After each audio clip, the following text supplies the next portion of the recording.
I literally have not found anybody on the internet talking about the mindset behind your registry that is so important, even more important than the actual items that you get on your registry. And I'll explain why. Let me just simplify it all for you, okay? I'm gonna tell you the very fundamental, critical things that you need on your registry. I mean, that is what I wish I would have done, because reporting live from my daughter's playpen, we have a crawler now. She is 7.5 months old. She was pretty relatively, I feel like, late on her rolling milestone. Like, she only started rolling consistently both ways, maybe around 5.5-ish months, maybe 6, I can't remember, but exciting to see the developments, at the same time terrifying.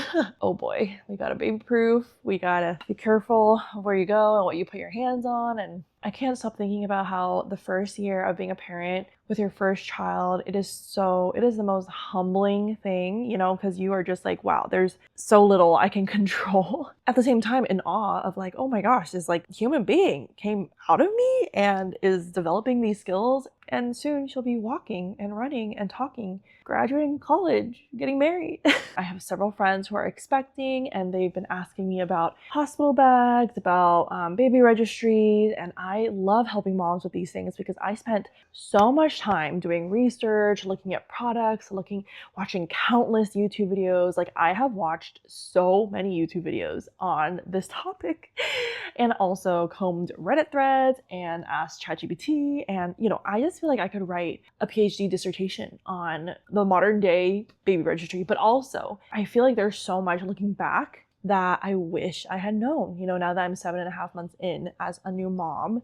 I'm actually going to include in the description a link to a very thorough, detailed, and unfiltered, realistic doc. A lot of docs out there, or guys, are like, get all these items, blah, blah, blah. But like, I added commentary to explain the nuances that I really feel like I wish I had known. So I'm literally, just imagine I'm talking to my past self, like, and why that's important is it's related to what I want to talk about in this video, which is the mindset behind the registry. I literally have not found anybody on the internet talking about the mindset behind your registry that is so important, even more important than the actual items that you get on your registry. And I'll explain why. If you've been following along my channel, I'm so passionate about helping other first-time new moms, expecting moms, sharing all the realistic regrets and mistakes and things I didn't know. There was just so much I didn't know. And one of the things that I wouldn't even say struggled with, because for a long time I didn't see it as a struggle. A theme I had throughout my life was I really like being prepared. And who doesn't, right? Like, being prepared is a good thing. It's helpful in many situations. However, it also doesn't save you. And I think there's like such a fine line, but it really comes down to your mindset behind it. So why this can be detrimental is because if you don't know where to draw the line and how to have a healthy relationship with preparation, you can literally spend days on end, like I did, researching yourself to death about strollers, car seats, bottles, pacifiers, swaddles, sleep sacks, cribs, bassinets, literally everything. Postpartum, underwear brands, the list is endless. And in our day and age especially, we are so over commercialized and consumerist, materialistic, capitalistic society that we're like being fed all this marketing without even realizing it. It's literally feeding off our mentality that we've been indoctrinated with growing up in this modern day world, where we have access to Amazon, delivery, and stores, and, you know, all the gear, all the items.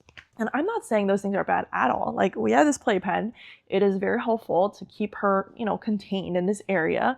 We have toys that I'm surrounded by. However, you also don't need to buy them like the entire Toys R Us to be a good parent. When we're not mindful about where to draw the boundaries for ourselves, it can be really, first of all, cost a lot of money, but also it just doesn't solve for our anxiety. I think that's the bottom line, that if you're watching this, maybe you feel like this, maybe you feel a bit like, oh, I have no idea what to do. I've never been a parent. I've never been a mom. And I know I need to get like a bunch of stuff. You know, I always see on Instagram, like the Instagram influencers, TikTok influencers, YouTube influencers. You know what? It's their full-time job to make money off commissions. So yes, of course, they're displaying all these different items and gadgets and gear and furniture and things because they're literally, that's how they're providing for their families. Nothing wrong with that, again, but it's like the subconscious message that we are believing as the viewers is like, oh wow, they have all the things. I need all the things. My baby needs all the things. And wow, I've come a long way. I'll just say that, in realizing that that is so far from the truth. Workshops I attended when I was pregnant, like they all said, you know, your baby doesn't need all the things. They just need you. They just need your love. They just need to be fed, to be changed, you know, somewhere to sleep, somewhere, you know, a transportation, you know, in the car from the hospital. And you just sit there thinking, ha ha, yeah, good that you could do the simplified minimalist first-time baby route, but I am gonna go ham. I'm gonna be prepared and hack the system. Like that's what you tend to think, you know, when we're marketed all of these items, get all the ads, see on every reel, like you need this, you need that. So anyway, going back to how I was feeling as a pregnant first-time mom was like, yes, I'm going to research every single thing and do such thorough research. Let me just simplify it all for you, okay? I'm going to tell you the very fundamental few critical things that you need on your registry. Everything else really is like the cherry on top. Again, I consumed all the YouTube videos of people's registries, like must buy, do not buy, blah, blah, blah. They just give you like a list, but what you don't realize is you don't understand, it's not helping you understand what works for you. Like that is essential for them, but what about you? Like your situation, your living arrangement, your space, your setup, even your baby, even you, like you're different. Your situation's different. And therefore every person's must-have list is going to be different. And I think that's one mindset that's so important to have when it comes to the registry is, you know, it's easy to be like, what's the best this? What's the best pacifier bottle or swaddle or diaper? Or you just want to find the best. And the truth is there is no objective best because what's best is going to look different for every single person. Every baby truly is different. That's what they all said. And I didn't really understand until I had my baby. Every baby is different. Their body structure is different. So diapers don't fit the same way for them. Their growth rate is different. Their preferences are different. Some babies don't need a bottle warmer because they drink milk cold from the fridge. Other babies insist on having warm wipes or warm bottles. Otherwise they won't put up with it, you know, when they're newborn. Mindset number 2, I would say, is you really need to come into it with kind of this open mindset of like, okay, I'm going to get the basic necessities, but let's just go with the flow and see how things go, because you will need to return things or not even use certain things that you thought would be needed because of unforeseeable, unexpected circumstances. You know, one example is I bought a bunch of breastfeeding gear and tools and things, you know, for mastitis or lactation, oats and things like that. And actually breastfeeding didn't work out for me. Like we ended up pivoting to formula feeding. And you can watch my video on my channel belaboring the details about what led us to that decision. But yeah, pretty quickly, I just gave away and gifted a bunch of my breastfeeding and lactation stuff. Maybe you end up having a C-section, you know, maybe you didn't expect it, but you end up having a C-section and now you have all this stuff that you prepared for a vaginal delivery and you're not going to use it. We got a swing because I heard from a lot of moms, like having a swing is like so essential. You always see it on social media. Our baby did not like the swing especially because she had reflux, which we couldn't predict, but the swing was so, it tends to be deep, like curved shape, and it just wasn't conducive for her to like sit up upright. So the bouncer that somebody actually gifted us worked a lot better for her. She loves the bouncer, but we barely use the swing. But I'm so glad. So this is related to a tip tied to this mindset is try to get a lot of like the expensive items secondhand if possible. The swing is an example, like I got it secondhand. The bouncer I also got gifted from my mom, thankfully. We just had like a bunch of stuff that I found on Facebook Marketplace, OfferUp. You can set notifications for searches. And then also our local Buy Nothing group on Facebook.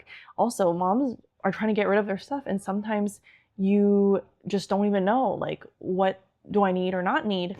And when moms just give you stuff, like it kind of takes the pressure off of like, oh, I don't want to spend the money and like not even use it. You know, if they just like gift it for free, it's a lot lower stakes. And then the third really key mindset around the baby registry, and before I get into the key core essentials that I feel like every mom should just like really focus on, realizing that just because you have all these items, if you don't know when, how, why, like basically the context behind how you use it is so important to understand.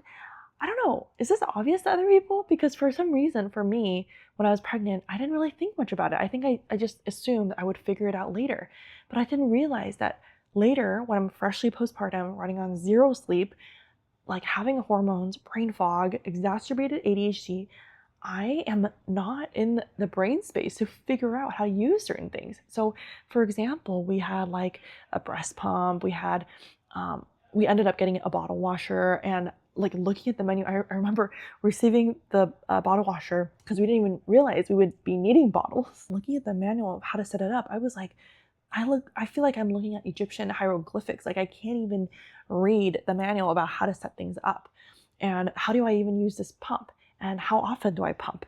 And there's just so many questions around when do I use it? How do I use it? Why? The tough thing is, as a first time mom, when you're expecting, you also don't really know the questions to ask because you've never been through it. It's just like learning a new job and you've never seen anyone do the job up close. So you don't even know what to ask.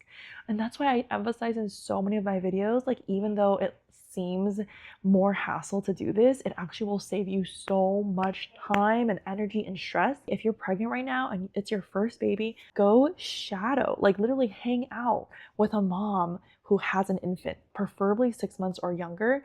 If you just hang out and help out and offer a hand, but also almost treat it like you're being in training, I mean, that is what I wish I would have done, because it teaches you the context in which you use certain things so that you're not trying to scramble figuring it out and being so confused about every single thing after your baby arrives, especially if you don't have help, if you don't have family around, if you're just brand new to baby life in general, like you have no experience. Otherwise, it's kind of like getting a toolbox. Literally, you're like, okay, let's use these tools, but you have nobody to show you how to use the tools. No manual, no instructions, or maybe there are instructions, but you're just like confused reading the instructions. It's so much better when you have somebody who's experienced with using the toolbox to kind of show you, this is what it's for, this is how I use it, and demonstrating. Those are some key mindsets I feel like nobody talks about. Okay, let's get into the essential things to focus on in terms of what you actually need in your registry beyond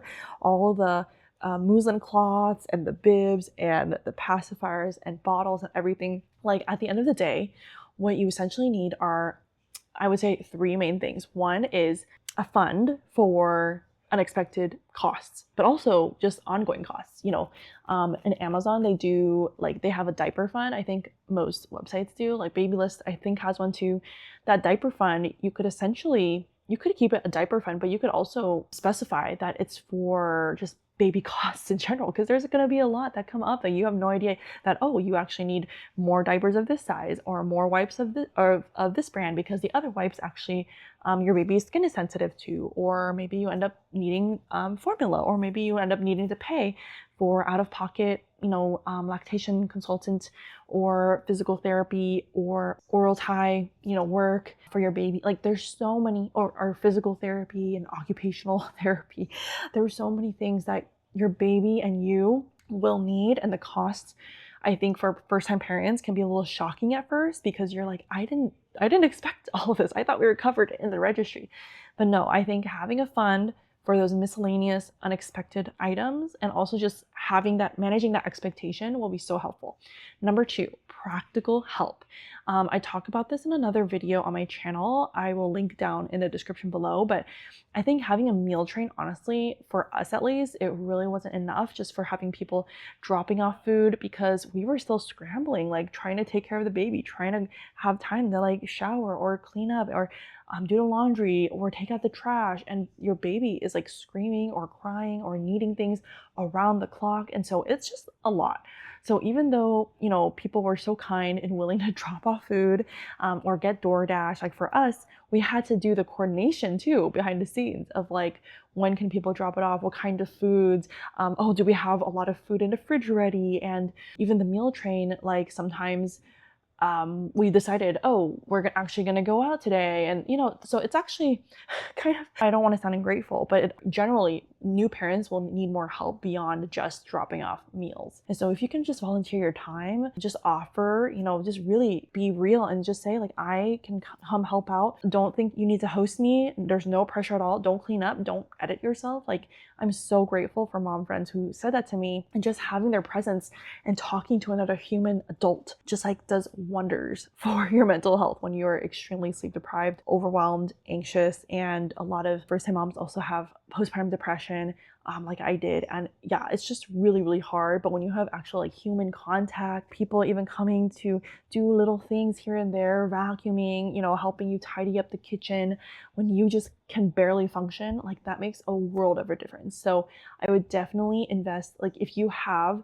the financial means, which I know not everybody does, but looking back, I feel like though even though it is expensive, I feel like it would have been very wise and worthwhile investment, knowing what I know now, to get postpartum doula help or nanny or a night nanny, a couple nights a week, because I heard from other moms like that made a huge difference for them. But I just didn't realize how much I would need it because I didn't know how hard it was. I didn't know how hard, overwhelming it could all be. And that's why I do my videos on this channel, to explain to people, not to scare people. I want to help people not be blindsided like I was, and my husband as well. Okay, the third thing, this is the last thing, but really I would highly encourage you to focus on using or setting aside funds for investing in learning about baby sleep. There's a whole world in terms of baby sleep out there where there's a lot of products and courses and stuff. It can be very overwhelming, and you can totally read blogs and such, but to be honest, all of our time and energy is so short and limited, right? And so what I've learned is there are things in life that are just worth the investment. It saves you, it might seem financially more costly, but actually it's saving you the cost of your mental stress, your time, your confusion. Just everything feels a lot easier when you have a clear guide or a clear coach to help you with things. So whether that's practical help in terms of postpartum care, just making sure that you can just relax as much as possible and spend time bonding with your baby, which for sure for future kids, I'm definitely going to prioritize and not even put this unrealistic pressure on myself to do other things that I was so used to doing. But also when it comes to baby sleep, I mentioned in multiple of my videos, I'm so thankful that we were gifted actually, but also have been continuing to stick with taking care of babies and their programs and courses, because it has literally helped us so much and saved, I feel like it's been a lifesaver in terms of helping us have a really good foundation for sleep for our newborn, starting when she was a newborn all the way up even until now. Just very clearly, they have very clearly laid out guidance and demonstrations and what to do, and also a support email if you are part of their course. This is not paid or sponsored, by the way. I'm literally just so passionate about telling people about this because it really does make a huge difference. If your baby is not sleeping, you are not sleeping. If your baby is sleeping more, you get also to have more sleep and to function better and to be a present human being. Having sleep is such a game changer that I never realized until I became a parent. And so those are the three things. I'm going to recap: a fund for diapers, but also just all the unexpected costs that will come after having a baby. Number two is practical help, enlisting practical help or investing in it financially would be such